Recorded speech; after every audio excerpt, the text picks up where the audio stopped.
Hey guys, JB the Ranch Mechanic here, coming at you today with foot and mouth video. When I released a video on these Kolpin mirrors for my Pioneer 1000, I jinxed myself, guys. I knew I was going to do it if I said how reliable this thing has been. I hopped in it yesterday morning, and I went to pull out of my driveway, and it started up, it idled, then I put it into reverse, backed up, and as I was backing up, it died. I put it back in park, turned it back on, crank, finally fired. Then I put it into gear and go to drive again, it dies again. So anytime you try to rev it up, it was dying. So I just sat there, I restarted it again for a third time, and I let it warm up for a few minutes, even though it was a pretty warm morning yesterday. It was in the 40s. And that seemed to at least get it to the point where it would run, but it's got some issues, and I think the fuel pump's about ready to die. So I've ordered a replacement fuel pump, so that's what this video is going to be about. We're going to replace the fuel pump in this thing. I think I said it had around 15,000 miles. I was off on that a little bit. My next oil change is due at 15,000. It has about 14,700 on it right now, so I wasn't too far off. But anyway, let me flip the camera around and I'll start it up and I'll show you what it's doing. So I've been driving it all morning, so it's nice and toasty. But if I try to rev it up, hear that burbling, that popping? It's like stuttering.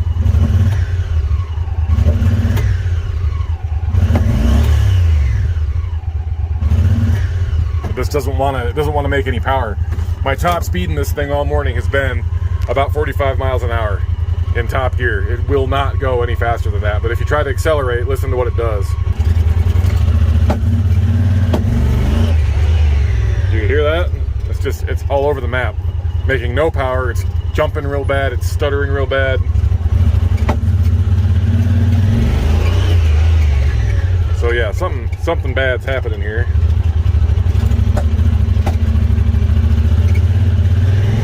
Yeah, it's barely moving now. It's hanging up in gears real bad. Anyway, I've got the fuel pump on order. I'm presuming that's what the problem is, because I mean, I just changed the oil in this thing. Spark plugs were replaced last year by the dealership because it burns a little bit of oil, so I brought it into them to see if there was something they could do about it. They did a compression check and a leak down test on it, and it was a little worn, but it was within spec. I pulled the fuel pump out once already and just took a look down in the tank, and there was some debris down in there and a lot of debris in the basket that the fuel pump sits in. I didn't want to try to pull that thing apart and risk breaking something until I had the new pump in hand. So anyway, it's getting worse and worse, so I think the fuel pump's dying. So anyway, I'm going to finish doing what I got to do for today and then park this thing until the new pump comes in. So stand by in the next couple seconds here. It will be a couple days. Well, alright guys, we're back. It's a couple days later. Unfortunately, I had a little bit of a captive audience earlier, and I was not able to install the new fuel pump on camera, but it is installed, and it did solve the problem. The old one's sitting right here. Big old guy. This is something that you'd find in like a regular automobile, but it does fit right down in here. To get to it, you do have to take off your front seat, and you gotta pull all these little plastic retainer clips out. Not all of them. There's probably maybe 4 or 5 of them that you want to remove. There's one here, here, back here, and then another one right here. I take all those out just to allow me to kind of pull this back and roll it up a little bit, and then you can just fold your seatbelt down and kind of hold it in place. But this is your fuel pump right here. There's just an electrical connector right here. You just squeeze the tab, pull this guy off. This is brand new, so doesn't want to play nice now. But just squeeze that, and that's just a 4-pin connector, and that'll come out. And then you've got your vent hose here. This is actually a vent hose that I put on. It's extended and it's tied back here by the rear tire. That guy. And that's just because the stock vent tube from Honda goes right into one of these. I think it goes right into here, this hole in the frame. So when it gets hot outside and that's venting fumes, it comes right up into the cabin, and was really smelling and driving me nuts.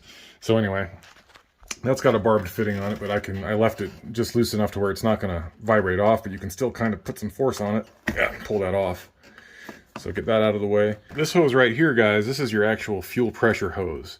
And these connectors can kind of be a little bit of a pain in the butt if you've never taken them apart before. Honda does make a special tool, kind of like a C-shaped deal, that goes around and puts pressure on both sides of these tabs and holds it there. That way you can pull this off. But you have to remember, before you even touch this, This is a high pressure hose, at least if your system is functioning properly, it should be. So what you need to do to bleed pressure out of this thing is start your engine up and then pull your electrical connector off while the engine is running. That's going to disable the fuel pump, and it's going to pull all of the existing pressure out of this hose into the fuel injectors, and the engine will run until it dies.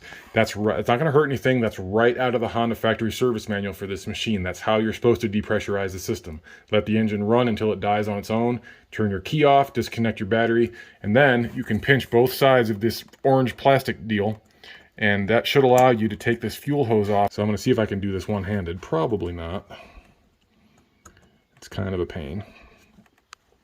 Oh, there we go. It's coming off. Now, see, even though the engine died, it still sprayed a little bit of fuel out of here. Obviously, there was a problem there because when I first took this off, it did not spray fuel out like that. Obviously, the new pressure regulator and everything built into this pump is working a lot more effectively and holding that line pressure.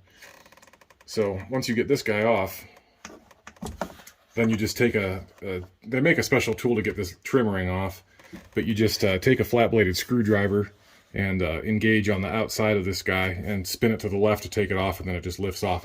But once you get that trim ring off, this is spring-loaded. Here's the old pump, so that's kind of down in there like so. So it'll pop up.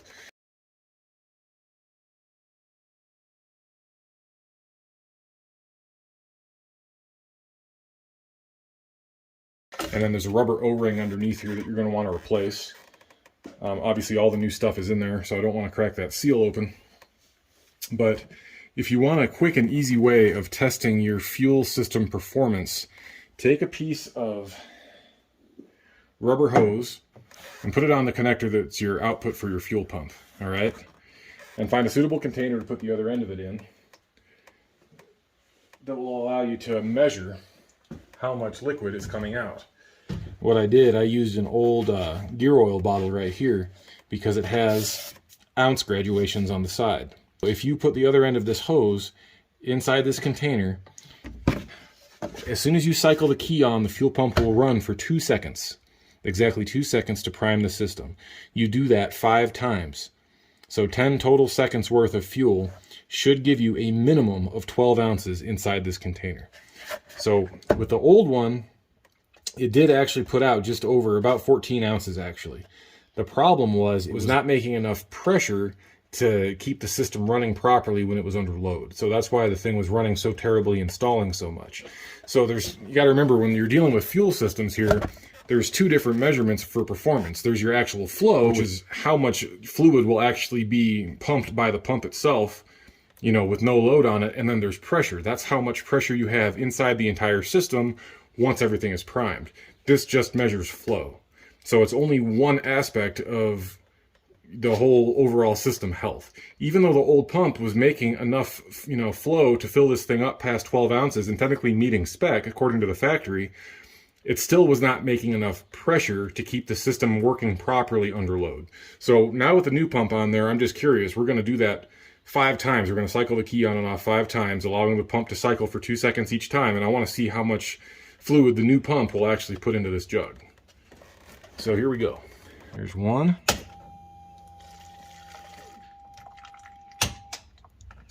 2.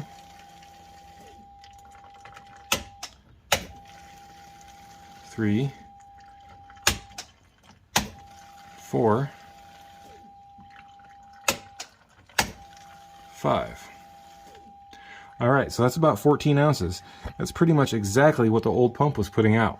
So if you're having problems like this, you have to remember, like I said earlier, static flow like this is not a total measurement of the performance of the system. The old pump did exactly this.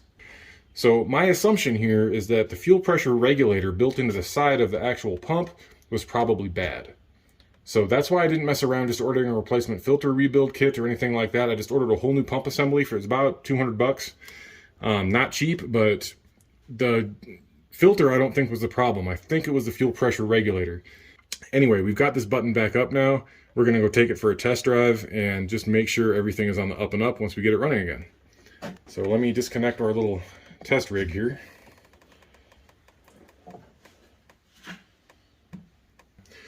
So we'll go ahead and reattach our hose here.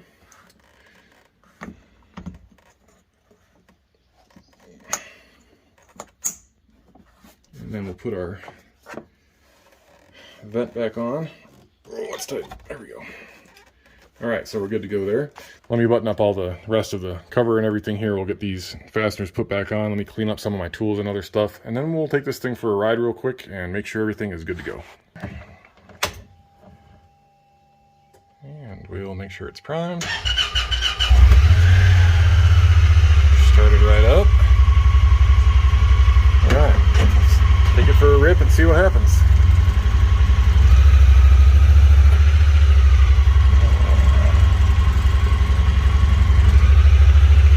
Already it's sounding much better. Here's going to be the real test. Oh yeah, it's back.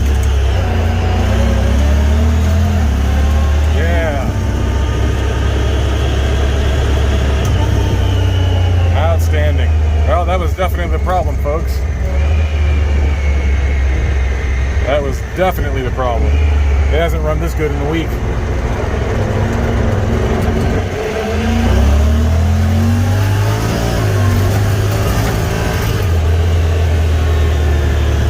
Now that makes me feel a whole lot better.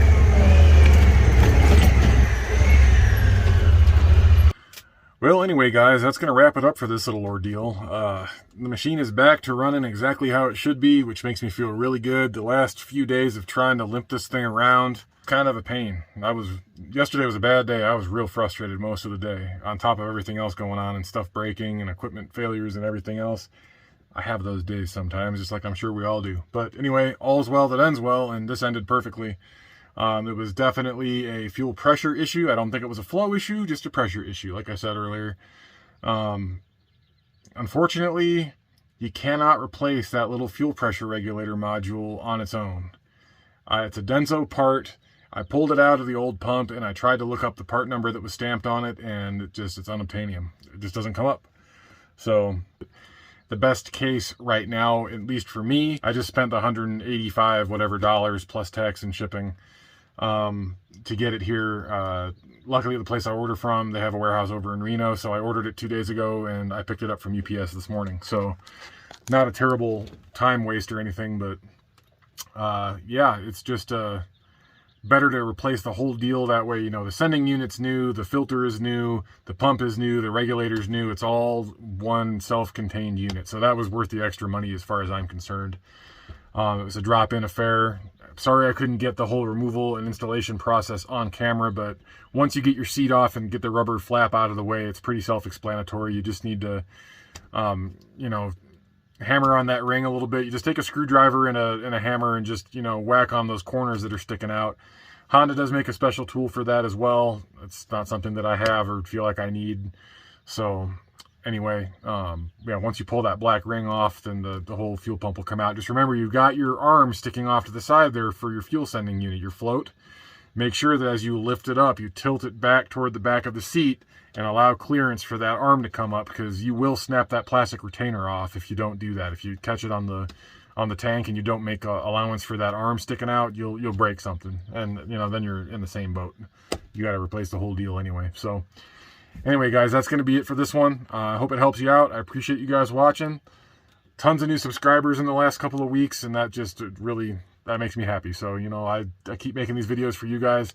I appreciate each and every single one of you guys. I hope you have a great day. Enjoy the rest of your week. Have an awesome weekend, and we'll catch you on the next one. See ya.